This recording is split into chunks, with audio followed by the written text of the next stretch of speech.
Bonjour Othmane Nasrou. Bonjour. Vous étiez aussi jusqu'à lundi secrétaire d'État chargé de la citoyenneté et de la lutte contre les discriminations dans le gouvernement Barnier. Quand et comment vous avez appris que c'était fini ? À partir du moment où le gouvernement est censuré, la logique est bien sûr de penser que la mission s'arrête. Et nous savions dès le départ que c'était une mission d'abord délicate, dans un temps réduit, nécessairement réduit par le contexte politique. Écoutez, parce qu'il y a toutes les histoires. Et certains la prennent devant la télé, certains... Vous, c'était quoi ? Moi, j'ai des échanges avec mon ministre de tutelle et je sais que la configuration, les choix qui seront faits dans la nouvelle équipe font que le plus probable, c'est naturellement que la mission s'arrête. Et encore une fois, c'est quelque chose... Mais pourquoi alors ? Expliquez-nous. Alors, ça, c'est une question intéressante que vous me posez parce que, comme s'il fallait qu'on justifie le fait qu'une mission qui est temporaire s'arrête. Moi, je vais vous le dire très clairement, nous ne sommes pas propriétaires de nos fonctions. Oui, mais enfin, c'est une mission qui nous est confiée. Alors même que beaucoup d'autres personnes de l'équipe sortante, et on parlera notamment de quelqu'un qui vous est proche, Bruno Retailleau, dans un instant, ont été maintenus en poste. Pourquoi pas vous ? Mais encore une fois, on nous confie une mission. Moi, je suis rentré dans un gouvernement avec Michel Barnier et je le remercie qui m'a fait confiance pour porter un certain nombre de sujets. À partir du moment où les équilibres changent, où la configuration de l'équipe change, il est normal, encore une fois, de ne pas se sentir propriétaire d'une fonction. Voilà. Et c'est cette mission ministérielle, par définition, une mission gouvernementale, elle est toujours limitée dans le temps, elle est toujours précaire. Mais et donc, que peut-on faire en 3 mois et 2 jours ? Si on écoute les conseillers ministériels, c'est à peine le temps de faire fonctionner un cabinet et pour le ministre de se faire respecter par l'administration. Eh bien, nous avons, je pense, démontré avec Bruno Retailleau au ministère de l'Intérieur la capacité aussi, en peu de temps, à donner un cap, pourvu qu'on ait les idées claires, à montrer ce que la volonté politique aussi peut ouvrir comme chemin en matière de rétablissement de l'ordre, en matière de défense de la laïcité, en matière de prévention de la radicalisation, de la délinquance. Et nous en reparlerons. Ce sont des sujets sur lesquels j'ai une très grande préoccupation aujourd'hui. Mais le bilan de ces 3 mois sur ce sujet-là, par exemple, c'est quoi ?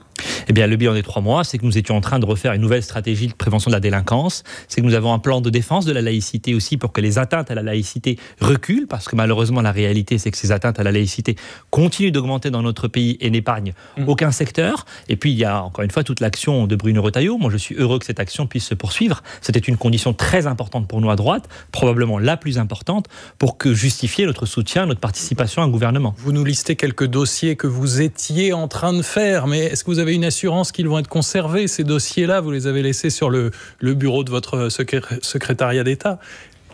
Moi, j'ai l'assurance qu'avec notre ministre de l'Intérieur, ce cas politique sera poursuivi. D'ailleurs, je veux vous redire ici que Bruno Retailleau a demandé des garanties, a attendu des engagements sur le fond des sujets, sur la sécurité, sur la maîtrise des flux migratoires aussi, avant de choisir de poursuivre. Il y avait un doute sur l'entente possible et sur le fait qu'avec François Bayrou, ils étaient sur la même ligne. Mais le doute, il vient de la configuration politique, aujourd'hui, qui est fragile, qui ne donne pas de majorité, qui ne donne d'ailleurs pas de stabilité. Moi, je souhaite que ce gouvernement réussisse et qu'il dure le plus longtemps possible, parce qu'on ne peut plus se permettre cette instabilité. Donc, ce que je veux dire, c'est que tant que les choses ne sont pas dites, tant qu'il n'y a pas de feuille de route claire, et nous serons exigeants à droite sur la feuille de route, parce que nous sommes au service d'un certain nombre de convictions. Nous ne sommes pas là précisément pour savoir simplement quel va être le casting et qui va conserver ou pas sa fonction. La question, c'est quelle est la politique menée. Et moi, je souhaite que cette politique soit une politique de droite sur bien des sujets, parce que je crois que ça correspond et à l'attente et aux besoins du pays. Alors, précisément, vous êtes dans une position un peu particulière, parce que vous êtes à la fois proche de Bruno Retailleau, vous avez été son directeur de cabinet à la primaire de campagne de 2022, mais vous êtes aussi premier secrétaire général délégué des Républicains, et on n'a pas senti un soutien complet de Laurent Wauquiez, disons-le, à ce gouvernement. Où vont être les LR dans cette affaire ? Mais ce que Laurent Wauquiez a dit, il a parfaitement raison de le dire, c'est que nous serons exigeants. C'est que nous attendons des éléments de fond sur, par exemple, la maîtrise de la dépense publique, sur la revalorisation du travail, qui est un sujet important pour nous, parce qu'on parle tous de pouvoir d'achat, mais on n'a pas du tout le même projet sur le pouvoir d'achat que la gauche. Nous pensons que le vrai pouvoir d'achat, c'est le fruit du travail, et qu'il faut revaloriser les revenus du travail, y compris par rapport aux revenus issus de la solidarité nationale.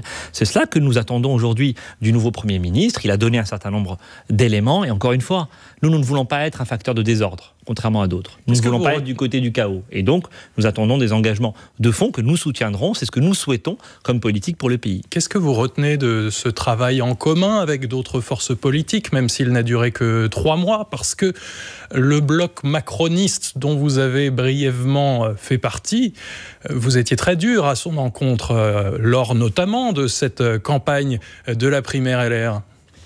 Moi, j'ai critiqué des orientations sur le fond. j'assume toujours ces divergences qu'on peut avoir sur un certain nombre d'orientations politiques. Il n'y a pas de question de personne là-dedans. Et nous sommes dans une situation où nous avons dû construire ce qu'on appelle le socle commun, c'est-à-dire le fait de proposer une alternative. Parce que moi, je ne voulais pas, et j'assume de le dire, de voir aux responsabilités des élus de la France Insoumise ou de voir aux responsabilités la mise en œuvre du programme du nouveau Front Populaire qui serait terrible pour le pays. Donc nous avons des divergences, mais néanmoins, nous devons nous mettre d'accord sur l'essentiel. Et l'essentiel, je vous l'ai dit, c'est rétablir l'ordre, revaloriser le travail et maîtriser la dépense publique. Parce que je vous rappelle que nous sommes aussi en crise budgétaire. Est-ce que maintenant les distinctions entre LR et Renaissance sont plus poreuses? Vous avez le sentiment que vous avez fait infuser ces idées-là chez vos alliés d'un jour? Je n'ai pas cette prétention, très franchement, et je respecte les sensibilités de chacun. C'est la noblesse du débat démocratique. Ce que je peux vous dire, c'est qu'à droite, nous portons un certain nombre d'orientations qui apparaissent aujourd'hui au grand jour pour ce qu'elles sont, c'est-à-dire le seul chemin possible pour redresser le pays. Regardez la maîtrise de la dépense publique. Qui en parlait ces dernières années? Quelle est la famille politique qui n'a cessé d'en parler, un peu dans l'indifférence générale, il faut bien le dire, ces dernières années? Vous vous souvenez, pendant la campagne présidentielle de 2022, nous avions une candidate, Valérie Pécresse, qui en parlait. Ça n'avait pas intéressé grand monde. Aujourd'hui, ce sujet apparaît au grand jour. Nous sommes au pied du mur. Il est temps qu'on fasse ce travail de réforme de l'État pour qu'on puisse évidemment dégager des vraies économies qu'on rendra aux Français en matière de pouvoir d'achat. Pardon, mais c'est pas extrêmement clair de votre positionnement. Vous dites, vous minimisez les critiques que vous avez pu formuler à l'égard de la Macronie avant d'entrer au gouvernement. Donc c'est pas loin. Au moment des européennes, vous étiez un farouche opposant. Vous parliez du pouvoir macroniste comme du Titanic, qui selon vous finirait par sombrer après avoir avalé la droite en 2017. Vous disiez que la marque Macron était abîmée. Vous avez changé d'avis sur la marque Macron ? Alors, je n'ai jamais parlé d'avaler la droite, cette citation. Mais ce que je peux vous dire, encore une fois, moi j'appartiens à une famille politique et celle de la droite. Le Titanic, c'est bien vous qui l'avez formulé. Si vous le dites, mais encore une fois, si vous ne voyez pas que la situation du pays dans laquelle nous sommes aujourd'hui, elle va nous conduire, si nous ne prenons pas des décisions courageuses, à sombrer. Si vous ne voyez pas que la situation du pays peut nous amener à sombrer, effectivement, moi j'assume de vous dire que l'heure est grave, j'assume de vous dire qu'il y a des orientations politiques qui sont attendues, j'assume de vous dire qu'en matière de sécurité et de maîtrise des flux migratoires, heureusement qu'on a aujourd'hui un ministre de l'Intérieur qui assume courageusement ce cap, avec détermination et avec volontarisme. C'était nécessaire, c'était attendu depuis longtemps. Maintenant, n'attendez pas de moi simplement que je rajoute, c'est ça le sujet aujourd'hui, de l'instabilité et du chaos, par exemple, par rapport à ceux qui réclament la démission du président de la République. Il n'y a pas de changement radical. Bien sûr que oui. La marque Macron, aujourd'hui, ça va. Je veux dire, les propos rapportés par le journal Le Monde, par exemple, sur le fait que les urgences de l'hôpital sont remplies de Mamadou, dixit Emmanuel Macron, ça vous surprend? Moi, je suis cohérent. Et je vous le dis encore une fois. Est-ce que vous voulez bien répondre à ma question? Je réponds à votre question, mais je ne commenterai pas des propos rapportés. Des propos qui sont rapportés aujourd'hui et qui ne correspondent pas, de mon point de vue, à ce qui est attendu d'un travail journalistique. Voilà.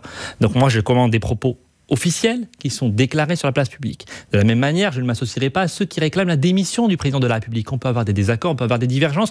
J'en ai eu, elles sont nombreuses, je les ai toujours assumées, je ne les renie pas sur les orientations politiques. Mais néanmoins, nous n'avons pas de budget, nous n'avons pas de majorité. Ce n'est pas en n'ayant plus de président de la République qu'on va s'en sortir. Voilà. Donc le président de la République, il est élu pour son mandat, il a été élu démocratiquement, je le respecte pour cela, je respecte sa fonction, je respecte sa personne. Ça ne veut pas dire que j'ai changé de famille politique, j'appartiens à la droite républicaine, nous avons choisi d'éviter à notre pays des difficultés supplémentaires. Nous n'avons pas pour autant changé de ligne politique. Qu'est-ce qui vous permet, de remettre en question le travail journalistique qui n'a pas l'air fait comme vous le souhaitez? Visiblement, le journal Le Monde est un journal sérieux. Moi, je vous dis simplement que vous me demandez une réaction sur des propos qui sont des propos rapportés dans des discussions privées. Ça n'est pas ma conception du débat politique. Votre gouvernement n'est plus, mais dans le nouveau, il y a de nombreuses figures du parti auquel vous appartenez. Cela dit, il y en a une qui n'est pas là, c'est Xavier Bertrand, et qui a beaucoup fait parler de lui en dénonçant la raison pour laquelle il n'est pas dans cette équipe-là, l'influence potentielle du Rassemblement national. Qu'est-ce que vous en pensez ? Moi, je pense que Xavier Bertrand aurait évidemment été un excellent ministre. Il l'a démontré par le passé, il le démontre à la tête de sa région. Comme d'autres, nous avons dans notre famille politique des personnalités à la fois d'expérience et de compétences, et j'en suis heureux. Ma question ne porte pas sur son absence, mais sur la raison de son absence. Oui, moi je voulais parler de ses qualités, parce qu'encore une fois, il faut qu'on avance. Si vous voulez me faire dire que le Rassemblement national ne peut pas être un étalon pour décider de qui rentre au gouvernement, ne peut pas être l'étalon de la politique menée, je vous le dis bien volontiers, d'autant plus que le Rassemblement national n'est pas fiable. Moi, je l'ai vu de près, aux côtés de Michel Barnier, encore une fois, à qui je veux rendre hommage, parce qu'il a toujours mis l'intérêt du pays au-dessus de ses intérêts personnels. Le Rassemblement national n'a cessé de varier de demandes, de sujets, de lignes rouges. Ce parti qui s'appelle Rassemblement national n'est pas au service de l'intérêt national. C'est aujourd'hui un facteur de désordre et d'instabilité. Vous expliquez dans ce cas que Michel Barnier ait à plusieurs reprises et jusqu'à la fin donné le sentiment de répondre, on dit sous influence du RN, mais c'était concrètement les dernières concessions qui ont été faites sur le budget par exemple, ont été même exprimées comme à la demande du RN. Il ne vous a pas échappé que l'Assemblée nationale est ce qu'elle est et qu'il fallait qu'on adopte un budget. Et je vous rappelle d'ailleurs que nous sommes toujours aujourd'hui dans cette situation, sans budget, et que cette censure n'a pas fait disparaître le déficit abyssal. Nous sommes les derniers de la zone euro en matière de maîtrise des déficits. Les derniers aujourd'hui, notre pays, la France. Et donc, naturellement, que Michel Barnier cherchait un chemin, et il a essayé sincèrement avec toutes les forces politiques. Je regrette d'ailleurs de ce point de vue-là que la gauche reste l'otage de l'extrême gauche et ne choisisse pas de choisir, comme nous l'avons fait à droite, un chemin constructif pour le pays, au-delà des divergences, encore une fois, qu'on peut avoir et que j'assume toujours. Mais ça fait partie de vos objectifs en politique, vous, Othmane Nasrou, de stopper la progression de l'extrême droite ? Ou alors, ça reste mieux que la gauche, selon vous ? Moi, je ne me réveille pas le matin en me disant comment on fait reculer le Rassemblement national. Je me réveille en me disant comment on améliore la situation dans le pays. Et je considère que le Rassemblement national est un symptôme d'un mal profond. Le sentiment d'impuissance publique. Le sentiment que les inerties font que l'action politique n'a plus prise sur la réalité. Le sentiment que des problèmes de fond ne sont pas réglés depuis trop longtemps. Qu'il n'y a pas assez de courage politique dans le pays. Et du coup, il y a certains de nos concitoyens, je les respecte, je ne les juge pas, mais qui choisissent de tourner leur colère en votant pour le Rassemblement national. Moi, je souhaite que nos citoyens aient le choix avec d'autres forces politiques et qu'ils votent d'une manière qui soit utile. Et que le Rassemblement national, je le dis très clairement, n'est pas une solution, c'est une impasse. On va continuer cette discussion et évoquer notamment une ancienne figure LR qui arrive au ministère de la Justice, Gérald Darmanin. Mais d'abord, il est 8h45 et le fil info, c'est avec Marine Klett. Une réunion hier autour du logement et de la reconstruction à Mayotte. Une deuxième assemblée dès ce matin, en fin de matinée, prévue à Matignon. Manuel Valls, nouveau ministre des Outre-mer, a confirmé qu'une visite le plus vite possible sur place était prévue. Le bilan du cyclone Chido s'est alourdi. Hier, 39 morts, 124 personnes prises en charge à l'hôpital dans un état grave et plus de 4000 blessés. Les autorités précisent une nouvelle fois que ce bilan n'est que provisoire et rappellent que 100 000 personnes vivaient dans un habitat précaire. La sirène a retenti ce matin en Indonésie. Au même moment, plusieurs milliers de personnes commençaient à se recueillir. L'Asie commémore aujourd'hui les 20 ans du tsunami de 2004. Il reste à ce jour le plus meurtrier de l'histoire. Plus de 220 000 personnes avaient perdu la vie le lendemain de Noël. L'Indonésie donc, mais aussi le Sri Lanka, l'Inde, la Thaïlande et puis plusieurs pays de l'océan Indien avaient été touchés. Ce sont aujourd'hui les obsèques de Maïté. Elles se dérouleront à 10h30 en l'église de son village natal de Rion-des-Landes. La restauratrice et célèbre animatrice de télévision est décédée samedi à l'âge de 86 ans. Et puis, le meilleur arbitre du monde est français. François Le Texier, 35 ans, a été récompensé hier pour son contrôle des matchs de haute intensité avec des performances exceptionnelles, peut-on lire. C'est une première pour un arbitre français depuis 1989. France Info. Le 8h30 France Info, Bérangère Bonte, Augustin Arrivé. Toujours avec Othmane Nasrou, aujourd'hui ex-secrétaire d'État, mais toujours observateur de la vie politique et acteur en tant que secrétaire général délégué Les Républicains. Et donc j'imagine que vous avez un avis sur le gouvernement mis en place par François Bayrou et notamment Gérald Darmanin, nouveau garde des Sceaux qui était en visite dans l'Oise hier dans un établissement pénitentiaire où il a répété son discours de fermeté avec notamment une volonté d'une meilleure application des plus courtes peines, sauf qu'on est dans une situation en France où il y a déjà une surpopulation carcérale avec parfois des taux d'occupation des prisons qui dépassent les 200%. Alors, sa solution à Gérald Darmanin serait de construire de nouvelles prisons, mais différentes, qui prendraient déjà moins de temps à être construites et puis qui seraient peut-être plus souples pour les détenus qui doivent purger des courtes peines. Est-ce que vous pensez que c'est une bonne idée ? Mais c'est d'autant plus une bonne idée que là aussi, nous le proposions à droite depuis un moment. Si vous retrouvez les archives de l'élection présidentielle de 2022, Valérie Pécresse avait proposé qu'on puisse avoir des conditions de détention différenciées. Oui, nous avons un sujet de surpopulation carcérale, mais c'est parce que nous n'avons pas assez de places de prison. Et donc, toutes les places de prison ne requièrent pas le même niveau de sécurité, notamment, je pense évidemment aux premières détentions, aux primo-délinquants. Et donc, nous devons avoir des places. Nous pouvons construire des prisons avec un niveau de sécurité moindre. Si Gérald Darmanin a le souhait d'avancer dans ce sens-là, ce sera une excellente chose. Et globalement, s'il a la volonté d'avoir effectivement des courtes peines qui marchent dans d'autres pays et globalement de muscler la réponse pénale, je crois que ça ira dans le bon sens. Et je crois que notre responsabilité à droite, c'est de soutenir ce travail si c'est l'orientation qui est retenue. Le garde des Sceaux précédent, Didier Migaud, expliquait le mois dernier, je crois, que l'objectif de construire 15 000 places supplémentaires ne devrait pas être atteint avant 2029 dans le meilleur des cas. Comment on fait d'ici là ? Eh bien, on accélère en ayant des prisons avec des niveaux de sécurité plus faibles pour certaines catégories de détenus, ce qui nous permettra aussi de mieux séparer les populations de détenus et de ne pas faire que la prison reste l'école du crime avec des individus très chevronnés qui côtoient des primo-délinquants. Et donc, nous avons besoin de revoir notre capacité à incarcérer plus rapidement, à faire en sorte que toutes les peines de prison soient réellement exécutées. C'est aussi un énorme sujet. C'est aussi pour cela que nous avons besoin de plus de places. Évidemment que ce travail ne peut pas se faire du jour au lendemain, mais il faut absolument que la direction, l'orientation politique de ce gouvernement soit celle-là. Si on écoute bien ce que dit Gérald Darmanin, ces nouvelles prisons, elles seraient utilisées pour une meilleure application des courtes peines, c'est-à-dire pour des détenus supplémentaires, alors même qu'il y a une situation grave de surpopulation carcérale. Pourquoi ne pas d'abord tenter de régler cette crise ? Mais nous avons besoin des deux. Certains ont cru dans notre pays pendant longtemps qu'en évitant au maximum la prison, nous allions améliorer la question de la sécurité, la question de la réinsertion. On voit que ça n'est pas exact, que c'est même totalement faux et que nous avons ainsi créé un sentiment d'impunité qui n'est pas qu'un sentiment, je vous le dis très clairement, j'assume de vous le dire, je considère que dans notre pays aujourd'hui, nous donnons le sentiment que la main de l'État tremble et qu'en tout cas, la sanction reste un tabou et n'est pas suffisamment exécutée. Chaque incivilité, chaque délit doit appeler à une sanction rapide et une sanction réelle. Et donc, les courtes peines, qui fonctionnent très bien dans des pays comme les Pays-Bas, eh bien, méritent d'être regardées. Nous en avons besoin, comme nous avons besoin aussi, vous avez raison, de places de prison déjà en temps normal. C'est un effort important qu'il faut le faire. Le budget de la justice avait beaucoup augmenté ces dernières années, il faut le reconnaître, et je pense que c'était nécessaire, et je pense qu'il faut qu'on continue d'aller dans cette direction, mais je pense que le ministre de l'Intérieur, Bruno Retailleau, avait appelé à muscler cette réponse pénale, et je vois que Gérald Darmanin aujourd'hui semble aller dans cette direction. C'est une bonne chose pour le pays. Vous avez dû voir, Othman Nasrou, avant de quitter le ministère, que la Commission nationale consultative des droits de l'homme a lancé un cri d'alarme la semaine dernière avec un rapport sur les violences urbaines qui ont fait suite à la mort de Naël, qui avait été tué par un policier à Nanterre à l'été 2023. Ce que dit le rapport, c'est que toutes les conditions sont réunies pour qu'elles se reproduisent et qu'en gros, aucune réforme structurelle n'a été prise depuis l'été 2023. Qu'est-ce qui a été tenté de votre point de vue ?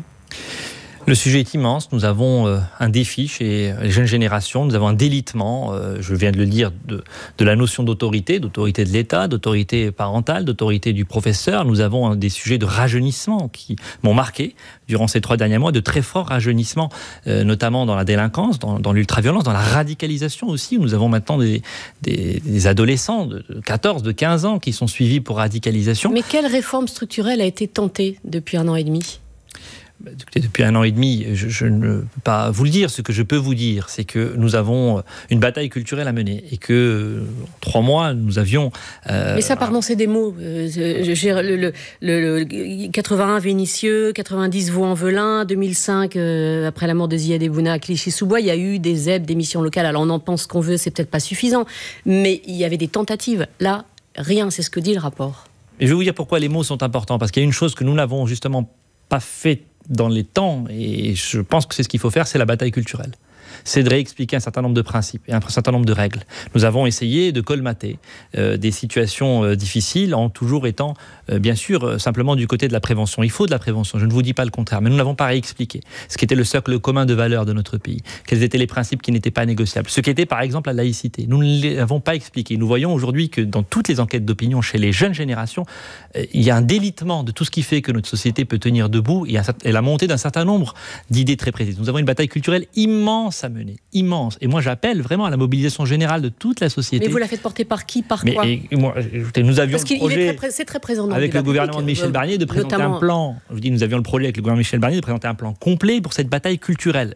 Voilà ce qui manque aujourd'hui, c'est d'armer les acteurs de terrain avec le bon discours. C'est de faire en sorte qu'aucune situation ne passe entre les mailles du filet. Nous devons remettre les maires au cœur de la stratégie de prévention de la délinquance. Ce n'est plus suffisamment le cas aujourd'hui. Je pourrais rentrer dans le détail, ça mériterait une émission entière, parce que ce sont des sujets qui sont immenses. Mais là où vous avez raison, c'est que nous sommes en train de passer à côté de ce sujet qui est une immense bombe à retardement, et ce qui s'est passé comme violence urbaine peut très bien se reproduire demain. Nous sommes en train de reculer sur ce qui concerne la cohésion de notre pays, en particulier chez les jeunes, et c'est un sujet de préoccupation qui devrait mériter qu'on se mette tous autour de la table et qu'on prenne des solutions courageuses. Elles existent et je serais heureux d'en vous en reparler. Ce sera peut-être pour 2025 alors. Merci Othmane Ce sera dès que possible. Secrétaire général délégué du Parti Les Républicains. Merci Bérengère Bonte. Merci. Et je vous souhaite une bonne fin d'année à tous les deux. Demain à cette même place, ce sera Benjamin Fontaine. Le 8h30 France Info, c'est à retrouver sur franceinfo.fr.